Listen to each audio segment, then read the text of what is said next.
I am Toussaint Louverture. My name is perhaps known to you. He was called the Black George Washington. He fought off 3 empires and enraged Napoleon. The prospect of a Black Republic is equally disturbing to the Spanish, the English, and the Americans. He championed liberty and égalité for all, Toussaint Louverture and the Haitian Revolution. This program was made possible by the Corporation for Public Broadcasting and by contributions to your PBS station from viewers like you. Thank you.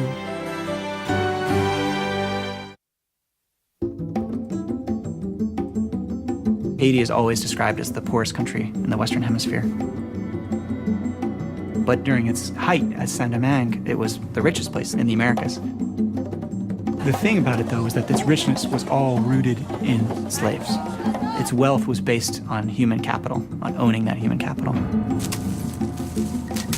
All day, as long as the sun is shining, the men are bending over and swaying a machete at the foot of the sugarcane. The world as you know it disappears. Therefore, you become an animal, and you expect to live like an animal. The dominion of the master had to be absolute, but that absoluteness itself made the master into something other than human as well. Liberty, equality, fraternity, that was new for the world. Toussaint Louverture is the epitome of humanity. He realized early on that the condition he was in was totally insufferable. Toussaint Louverture recruited about 3,000 to 4,000 people, trained them, and they fought the French, the British, and the Spanish army for 12 years. They burned the mechanisms of their production. They're burning the plantation fields, burning down the houses. It was a wholesale massacre on a really, really enormous scale.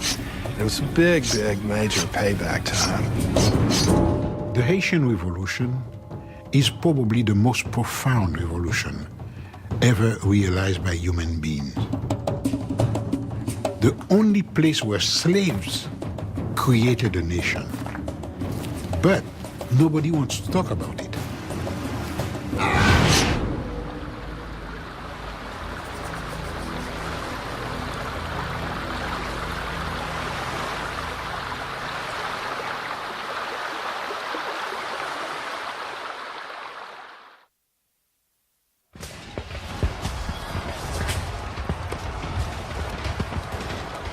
In the summer of 1789, when Haiti was still the dormant colony of Saint-Domingue, it was France that grabbed the world's attention.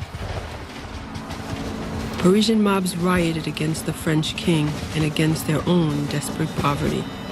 Chanting slogans for liberty, equality, and brotherhood, they sparked a revolution that would fill history books for centuries to come. The trick about the French Revolution was that it meant a lot of different things to a lot of different people.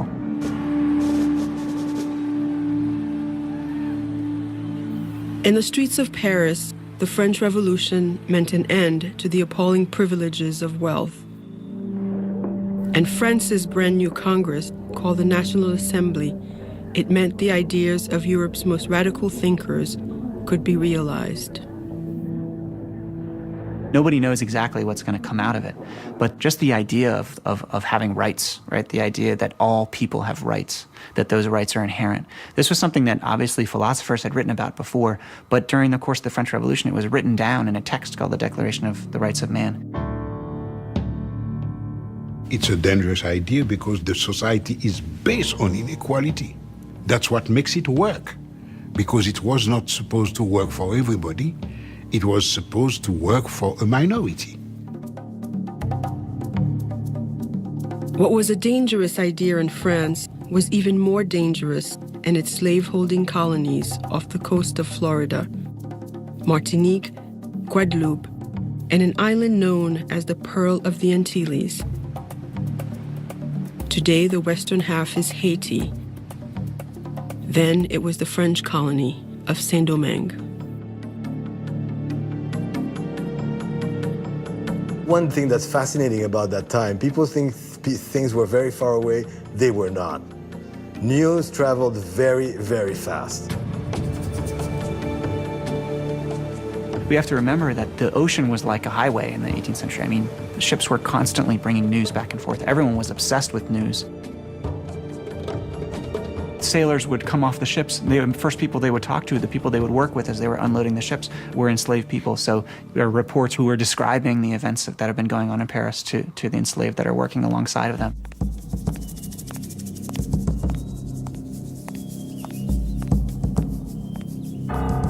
Few intended colonial slaves should take democratic ideas to heart. Far too much was at stake. Sugar greased the wheels of the 18th century economy, and Saint-Domingue was the sugar capital of the world.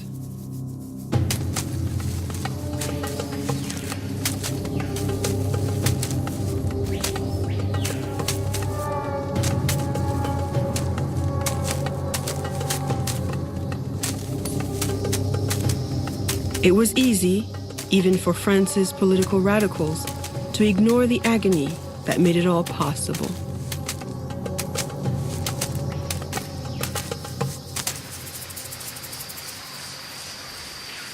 The leaves of the sugarcane are just like minuscule saw. If they cut you, you may not even see it. But when you perspire, the sweat gets in it and it burns. In the roots, there are ants. They bite. And when they bite you, you will scratch yourself for half a day. If the worker refuses to work, well, there is a law which you just shoot him, that's all. The whole concept of slavery itself is a totally savage one. The French, they brought it down to science. A slave coming from Africa would not last 3 years, the way the system was organized. They had it down to that kind of statistics. They did it very systematically, and it was very successful.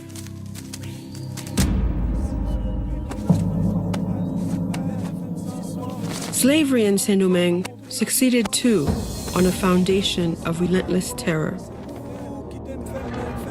Slave owner Stanislas Saint-Fouache explained it as rational management.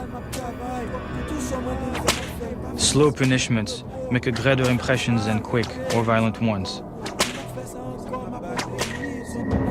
Rather than 50 lashes administered in 5 minutes, 25 lashes of the whip administered in a quarter of an hour.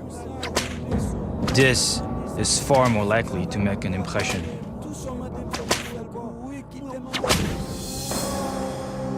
The accounts about the tortures inflicted on slaves are often horrifying. Legs cut off or arms cut off, amputations for runaways, rubbing hot powder or pepper and so forth into the wounds. Slaves actually hung and left to die.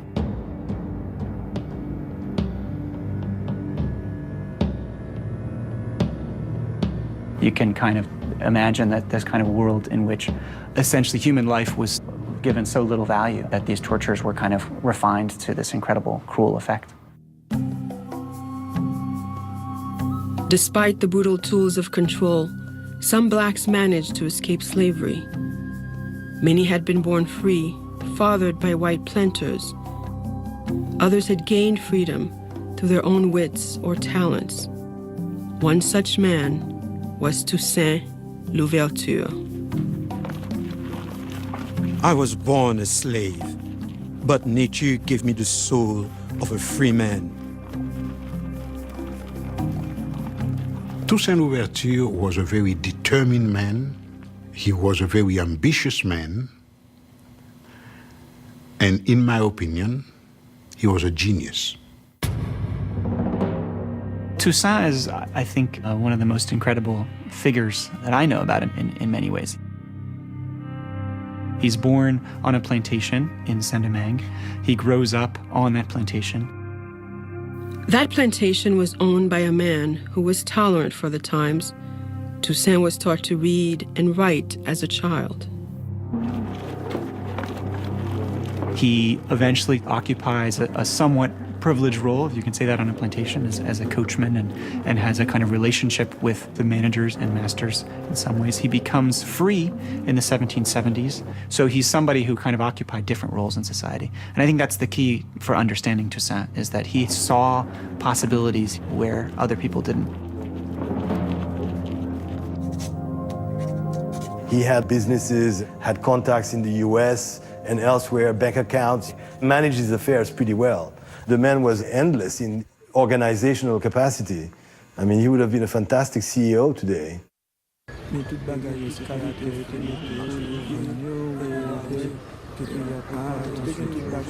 Toussaint didn't record his first reactions to the revolution in France, but his fellow free Saint-Dominguans, the white colonials, and the mixed-race population were transfixed.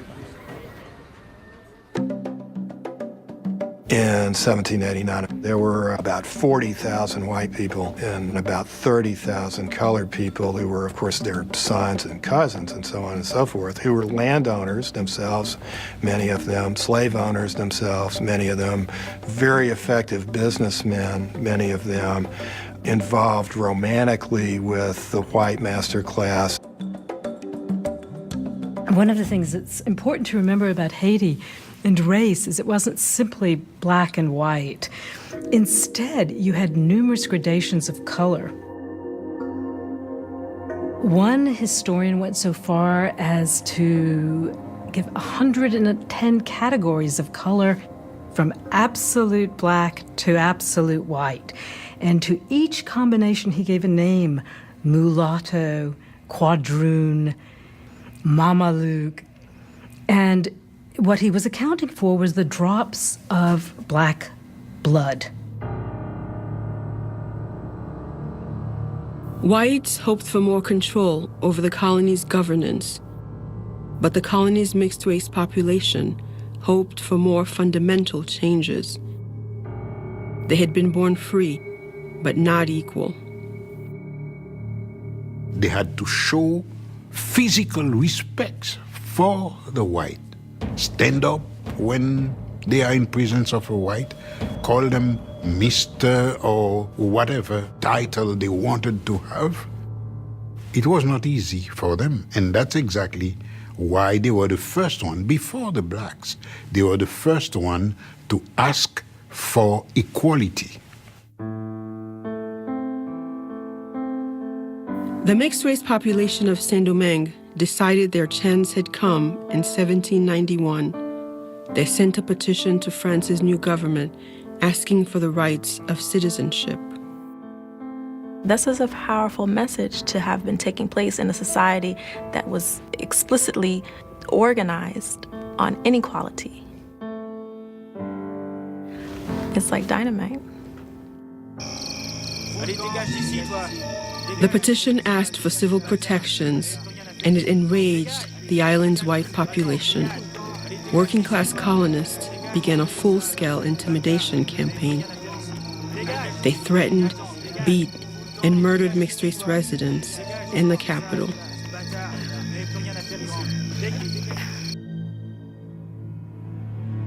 But the petition met a different reception back in Paris.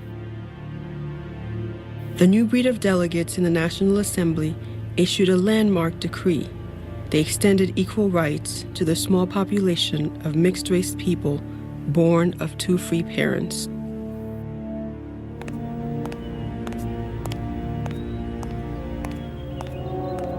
Despite the reform's limited extent, the governor of Saint-Domingue refused to obey. Colonial whites felt profoundly betrayed. Some, such as a planter's wife named Madame de Rouvray, began discussing radical thoughts of their own. The National Assembly is committed to destroying our lives as masters, so much so that secession from France might be necessary. the slave owners of America, I hope, will band together to stop this contagion of liberty.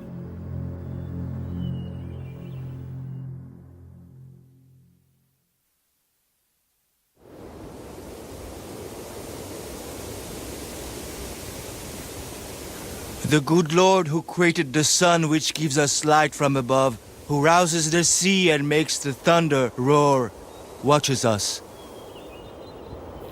Boukman Dati was a slave and a voodoo priest. Throw away the image of the God of the whites who thirsts for our tears, and listen to the voice of liberty which speaks in the hearts of all of us.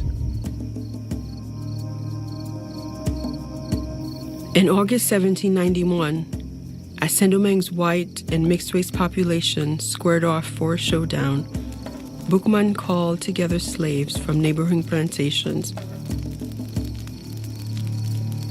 They'd been kidnapped from different parts of Africa, and the voodoo religion was their common culture. Le vaudou, c'est l'esprit de nos ancêtres, c'est une religion.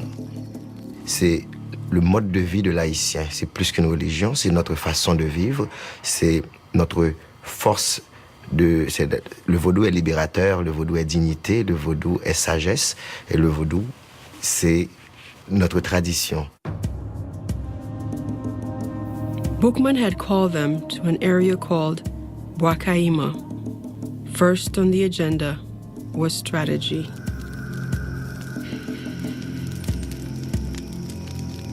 That ceremony of Wakaima is the first Haitian Congress, the beginning of the revolution.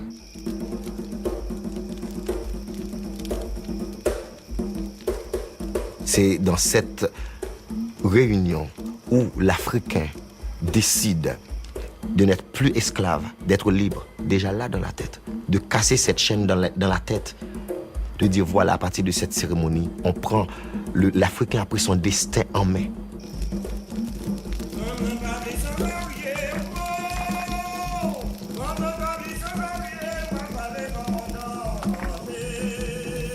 Haitian tradition says the slaves of Saint-Domingue planned that night to revolt. They timed their uprising to start on multiple plantations in 2 weeks' time. And they swore each other to secrecy. They even said that they killed a pig and they drank the blood.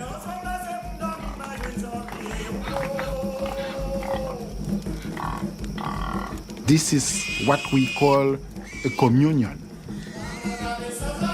Communion that to keep what you have heard, what you have said to themselves. The God of the white man calls him to commit crimes. Our God orders revenge. He will direct our hands. He will aid us.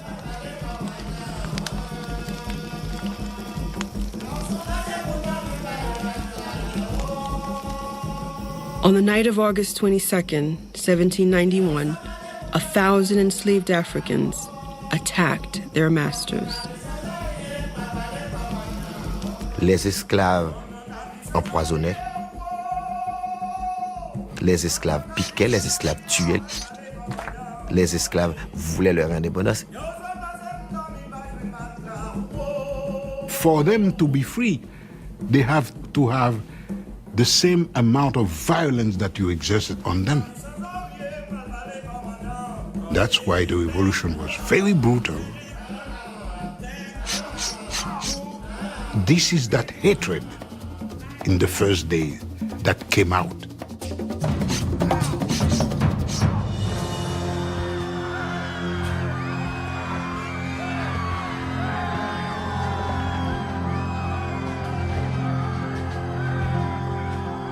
The rebel numbers grew from 1,000 to 20,000 as newly liberated slaves burned cane fields and refineries in order to destroy the system that had enslaved them.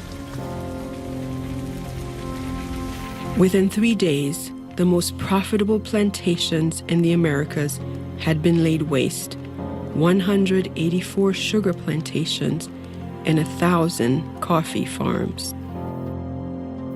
Whites and mixed-race people fled to the capital city for mutual protection. From there, they watched firestorms on all horizons. You've got a fiery cataclysm of enormous scale. I mean, the people on ships in the harbor supposedly could read their mail by the light of these fires that were, 10, 15, 20 miles away, to give you some faint idea of what this would have been like if you were there. The eruption of violence put Toussaint Louverture in a difficult position. His own fortunes were tied to the plantation system, and he had straddled the white and black worlds for some 15 years. Toussaint was no longer a slave. He didn't have the mentality of a slave. He was the owner of 2 or 3 plantations. He was not of the same class anymore. His interests were different from the interests of the masses.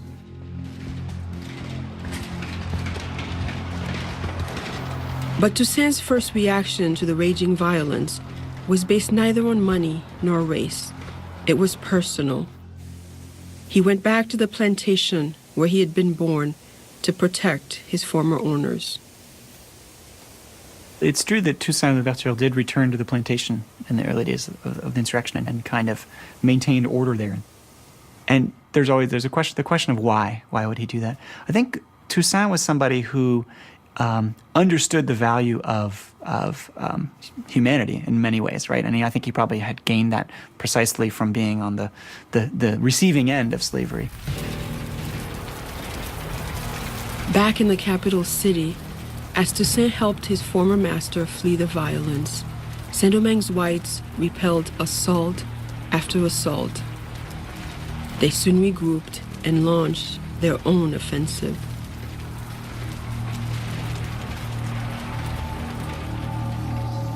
The bloodletting continued day after day, week after soul-numbing week. French colonist Pamphile de Lacroix. The country is filled with dead bodies which lie unburied. The Negroes have left the whites with stakes driven through them into the ground. And the white troops, who take no prisoners, leave Negroes dead upon the field. 3 months after the revolution started, the voodoo priest Boukman Doti was killed in battle. White soldiers decapitated him and burned his body in view of the rebel camp. In the words of one observer, the conflict in Saint-Domingue had become an exterminating war.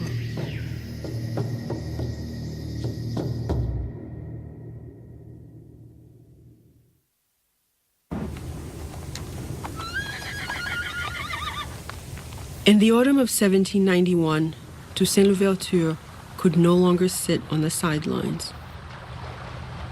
Despite a wife and children, despite the chance even of losing his own freedom, Toussaint didn't hesitate long. He left everything. He dropped everything, and he went to the mountain. It was an act of extraordinary risk. The island's 500,000 slaves outnumbered whites by 12 to 1. But their ultimate prospects were poor. Few had experience in military strategy, and they had no unifying history or long-term vision. The fact is, a lot of people didn't really know what freedom was supposed to look like. Nobody had really even theorized or imagined this before. Toussaint, on the other hand, had a unique window on the world. He was schooled in African and European culture alike and had read some of France's most radical thinkers. Toussaint had certainly read a text by l'Abbé Raynal, which predicted that out of the colonial slave system with its frightening imbalance of numbers and horrible suffering and all of that, there would emerge a leader, revolutionary leader. I believe Raynal referred to him as a black Spartacus. Toussaint's a literate person. There's no way he would have missed this. As rebel leaders struggled to forge a disciplined fighting force, Toussaint's talents and intellect set him apart. Then, in December 1791, some 4 months after the rebellion began, Black enthusiasm began to crumble. The new French government in Paris sent more than 10,000 military reinforcements to help the colonists reestablish white rule. Supplies were scarce in the mountains, and winter brought famine to the rebel lines. Thousands began to surrender. Toussaint Louverture was not somebody who liked violence, really. He was good at it if he had to do it, but he preferred to use negotiation, diplomacy, guile, trickery, anything but. And if that didn't work, he'd kill you, no problem. But he'd try anything else first. Toussaint Louverture was asked to write up a settlement offer in exchange for the freedom of 200 slave leaders and better working conditions on the plantations. The proposal offered to send most of the rebels back to the plantation. It was a stark recognition of 18th century realities. Sometimes it's easy to look back at this and suggest that they were willing to sell out their followers. While the terms, I think it's true, are troubling in some ways, they were also trying to seek some change. And I think the key here is that it was really difficult to imagine that you would actually eliminate slavery.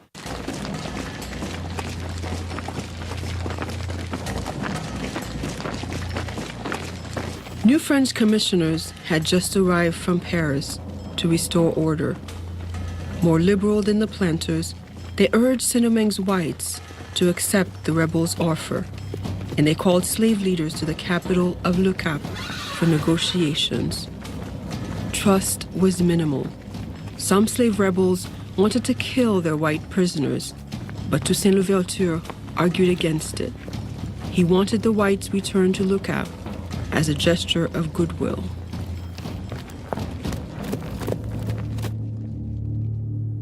So Toussaint is sent to negotiate with the planters with the idea that, in a sense, a settlement can be reached. The settlement is not only for the freedom of some of the insurgent leaders, but also for some reforms on the plantation.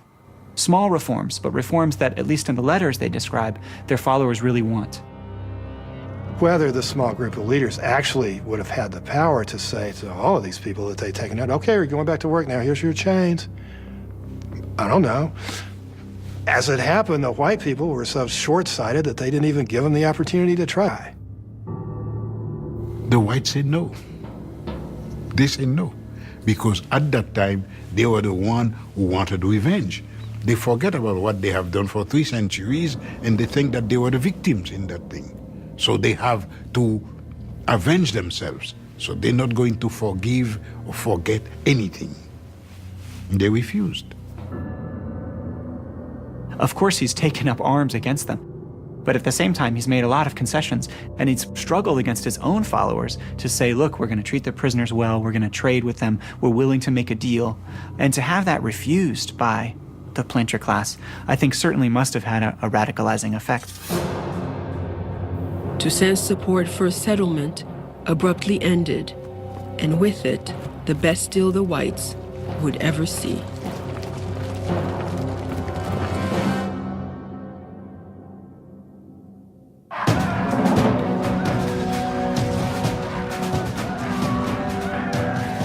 Back in France, the Democratic Revolution had turned to terror. France's Revolutionary Army was at war with neighboring countries. Its radical leaders sought to purge themselves of enemies from within. They executed thousands. And in early 1793, they did the unthinkable. The revolutionary government beheaded the king. Events in France were moving faster than anyone had ever intended. I mean, this was volcanic upheaval, a true class revolution that turned everything completely upside down. And each ripple that came out would strike the shores of Saint-Domingue.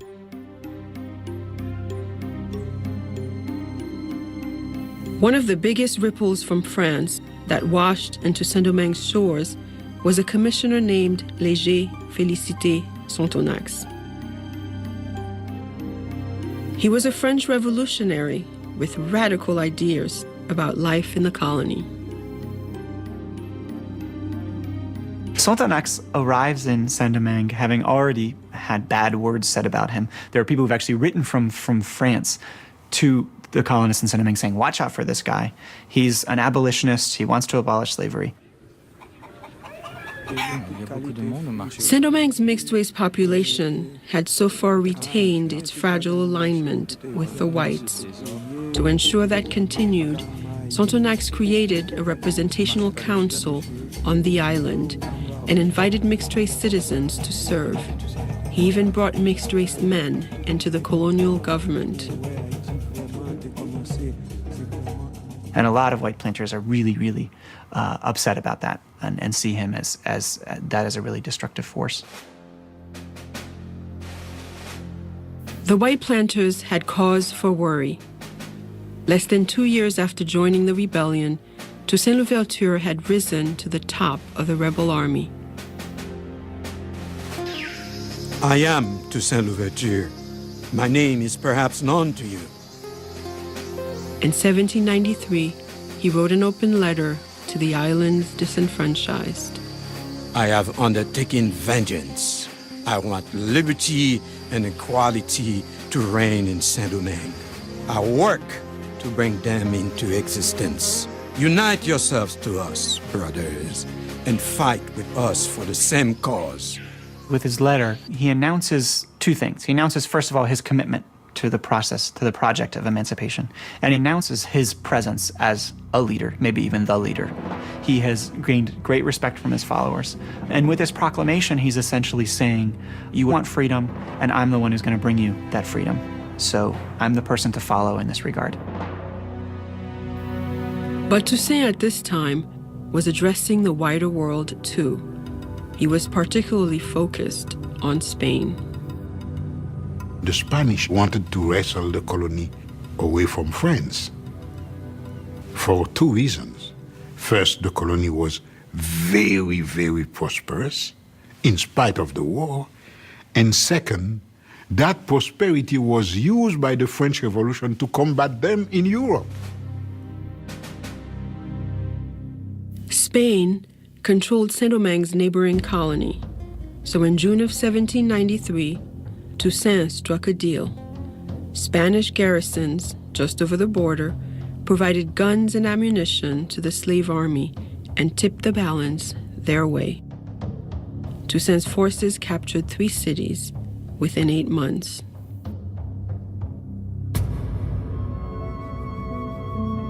Saint-Domingue's white planters were desperate. Many hated the new order in France. In a treasonous move, they invited the British to help put down the slave rebellion. Now, the empires of France, Spain, and England, along with a vast army of former slaves, were fighting for control of the small island colony.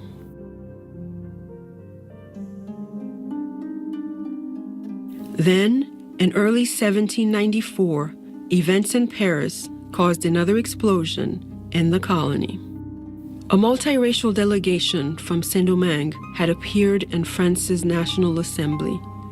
They had been sent by Commissioner Sonthonax with a dramatic message.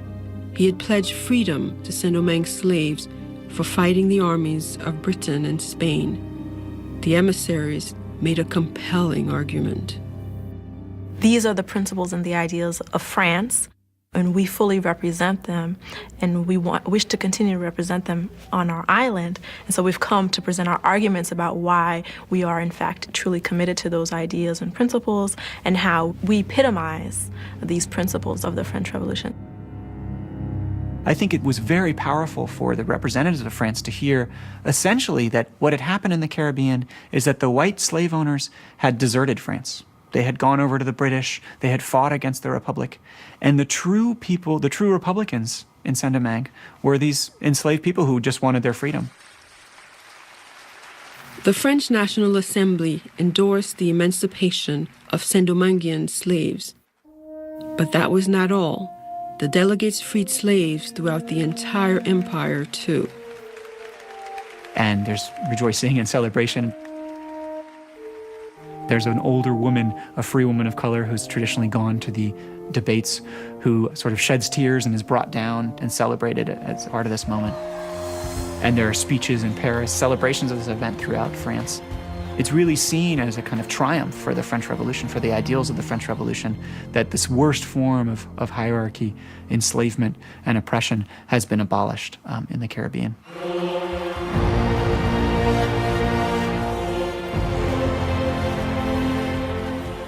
It was utterly unprecedented. In a stroke, nearly 1 million black slaves had become French citizens.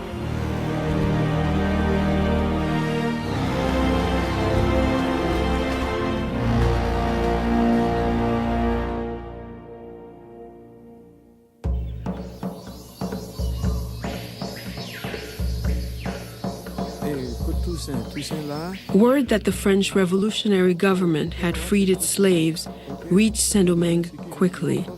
It was one of history's great watersheds, and due largely to the extraordinary military accomplishments of Toussaint's army. But the credit did not rest with Toussaint alone. He had several able commanders working under him, men like Jean-Jacques Dessalines, who shared his soldiers' life experiences more closely than Toussaint. Dessalines had been mistreated in slavery considerably, whipped a lot. He had tremendous whip scars on his back that he liked to display on occasion. He had deep reserves of anger and violence, but also a very intelligent man. For Dessalines and Toussaint, emancipation changed everything. They quickly trimmed their sails to the new order. Toussaint realized that Spain had a king, England had a king, and France was talking about liberty, equality, fraternity. All men equal. So he realized that although the revolt started by fighting the French right now could be the best help they could receive. So he rejoined the French. After 3 years in opposition, Toussaint Louverture was once again a loyal French citizen. So were his followers.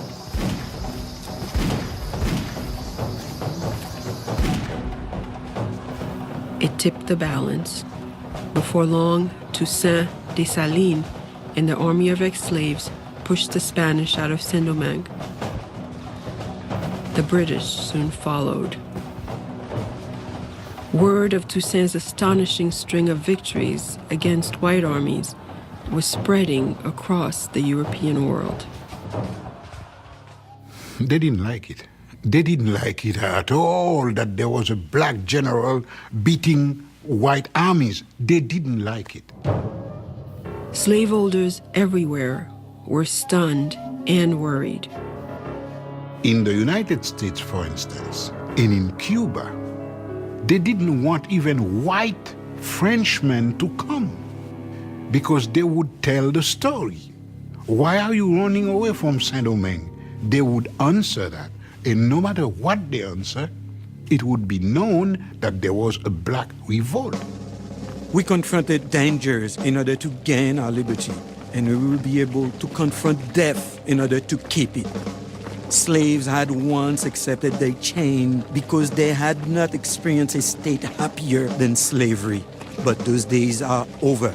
The people of Saint-Domingue would rather be buried in the ruin of their country than suffer the return of slavery. Toussaint's ringing language showed his profound attachment to democratic ideals, but there was another side to Toussaint too. Anybody who looked like they threatened Toussaint either ended up dead or deported. Toussaint had already been appointed Brigadier General and then Governor of Saint-Domingue. No black man had ever risen so far in the colonies. But Toussaint had a rival. The beloved French civil commissioner, Félicité Sonthonax. Sonthonax was extremely popular because he was the one to say, okay, slavery is abolished.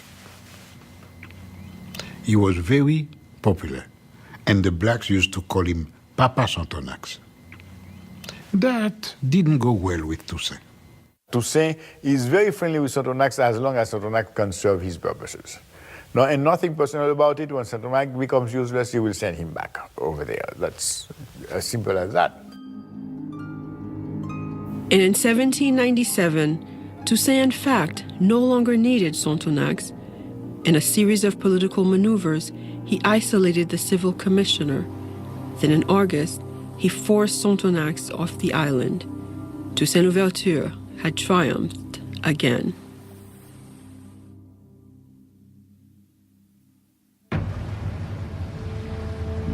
In 1798, as Toussaint Louverture was evicting the last of the British from his island, another French general battled British interest halfway around the world in Egypt.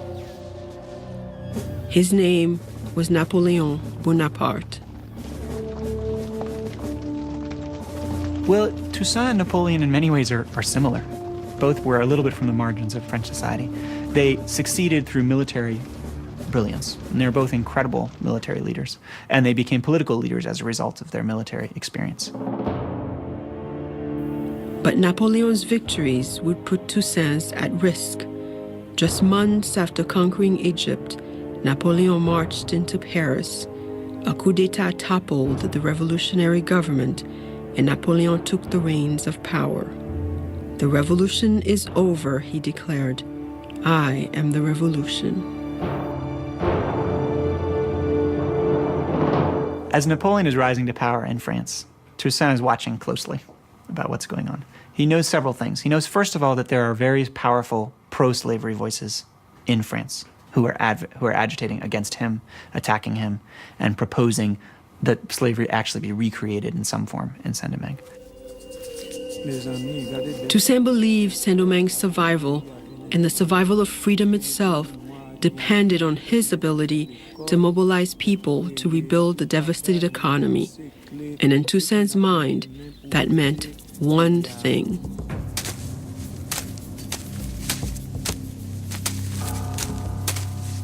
His black followers should return to the cane fields.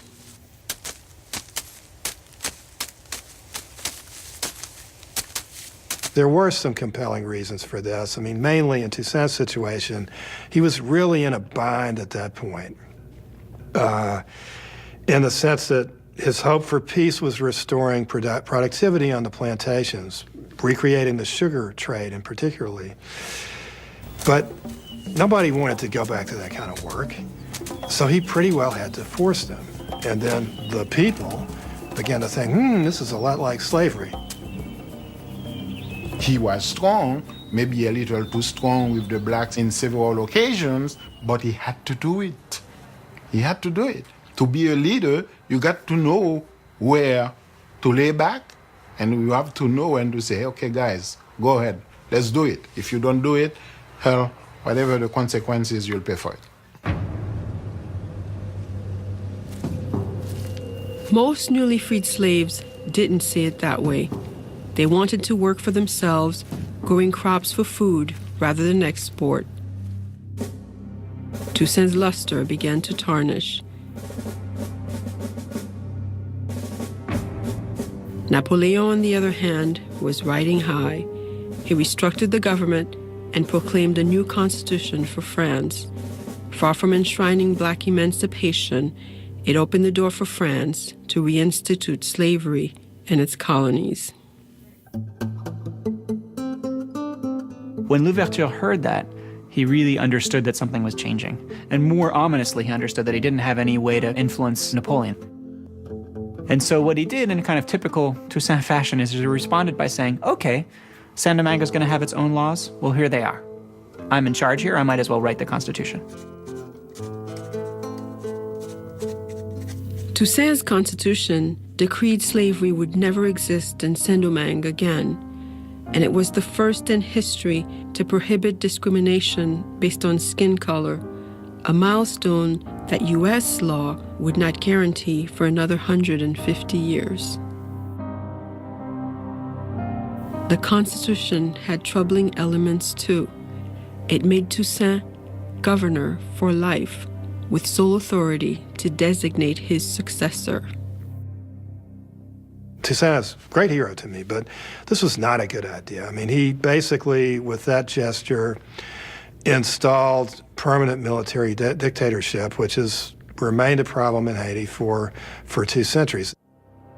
He could have done what he needed to do without that, I think. I'm not quite sure why he did it.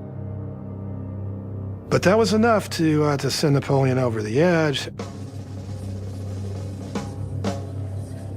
Napoleon Bonaparte had had enough of revolution, and according to Napoleon, the U.S. President, Thomas Jefferson, shared his view. The prospect of a black republic is equally disturbing to the Spanish, the English, and the Americans. Jefferson has promised that at the instant the French army has arrived, all measures will be taken to starve Toussaint. Rid us of these gilded Negroes, and we will have nothing more to wish for. Toussaint tried urgently to show Napoleon that military logic, if nothing else, proved the merit of black ambitions. Toussaint was writing Napoleon. He wanted so much to be recognized as saving this land for France. His efforts failed. In 1802, Toussaint was stunned to see the largest French expeditionary force ever assembled entering Saint-Domingue's harbor. Its mission was simple. Napoleon wanted to turn back the clock. My decision to destroy the authority of the blacks in Saint-Domingue is not so much based on consideration of commerce and money, as on the need to block forever the march of the blacks in the world. Toussaint Louverture fought the invading French army for 3 grueling months, but the island's black population, now disenchanted with his leadership, offered lackluster support.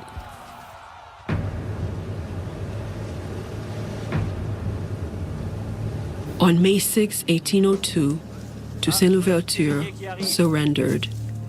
At first, he was allowed to retire from the army with full honors. But a month later, he was called to a meeting with the French commander. If I wanted to count all the services that I have rendered to the French government, I will need several volumes, and still I wouldn't finish it all. Arrêtez-le. Toussaint was arrested on charges of conspiracy. He wrote some stuff that's very eloquent, saying, I rather suspect that it's because of my color that you're treating me like a common criminal, although I prefer not to believe this. And to compensate me for all the services, they arrested me arbitrarily in Saint-Domingue. They choked me and dragged me like a criminal without any decorum or concern for my rank. Is that the recompense due my work? Normally, a mutinous French officer would have been brought before a military tribunal, so he comports himself as if he's going to have a military trial. Toussaint's sons had been educated in France. They had even met Napoleon. Hoping again that Napoleon would understand his thinking, Toussaint peacefully boarded a ship for France. Saint-Domingue remained mostly calm in Toussaint's wake. Jean-Jacques Dessalines and the other black officers continued cooperating with French General Victor Leclerc. But then, news arrived from the nearby colony of Guadeloupe. Napoleon had reinstated slavery. Leclerc reported that he had Dessalines in his pocket and controlled him and had mastered his spirit. Well, he was extremely wrong about that. Saint-Domingue erupted in anger and fear. Dessalines quickly broke from France. One more time, the former slaves of Saint-Domingue took to the field against European armies. Dessalines is a no-holds-barred, no-compromising leader and figure who is going to eradicate anything that stands in the way of what the people have been mobilizing towards. It's generally reported that Dessalines killed all the white people, a massacre of all white people, race war. No, not really. There's one report by a survivor who managed to get out to escape by masquerading as an American, because Dessalines was not killing Americans or English, just French.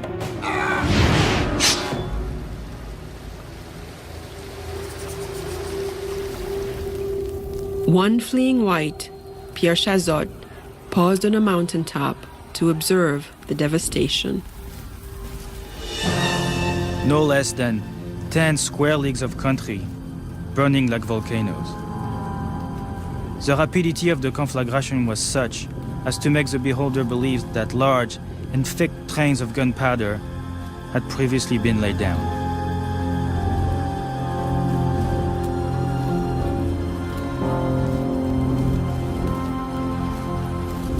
The war becomes this extreme scorched earth kind of campaign in which Dessalines and others burn the towns in order to basically leave the French with no choice but to depart. Dessalines' scorched earth tactics worked. In 1803, the French army was finally driven out. 50,000 French soldiers had died. And Saint-Domingue, Haiti, became the world's first Black Republic. This is a powerful story. It wasn't just an anti-colonial revolution, but it was also an anti-slavery revolution in that it said your economy and your privilege, which is based on forced labor, cannot stand, it will not stand. It's a message that translates through time. Independence is the strongest feeling of human being. I think we all, in some ways, have inherited something from this revolution, because it's really the first place that people insisted absolutely that human rights were for all people. It's something that everybody should know about it, to know exactly what our species, not black people, but our species can realize. But Toussaint Louverture never lived to see victory. By the time Haiti attained the goal he fought so hard to achieve, the imprisoned revolutionary had died in a freezing cell in the mountains of France. "And overthrowing me," Louverture wrote as he left for France, "you have only cut down the trunk of the liberty tree of the blacks in Saint-Domingue. It will spring back from the roots, for they are numerous and deep."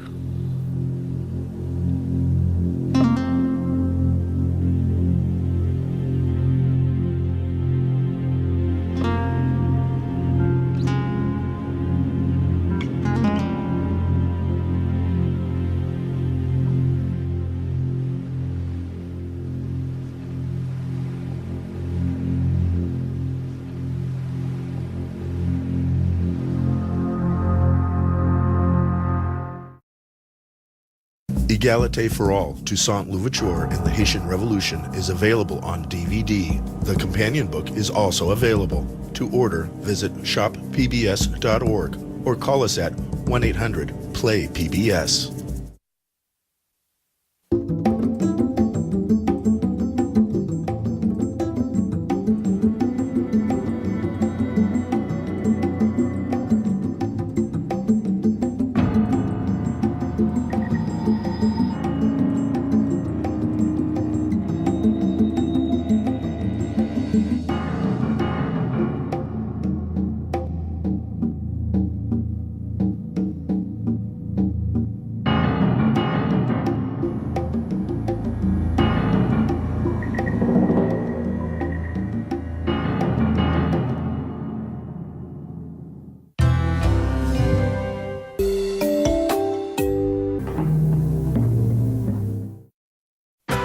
This program was made possible by the Corporation for Public Broadcasting and by contributions to your PBS station from viewers like you.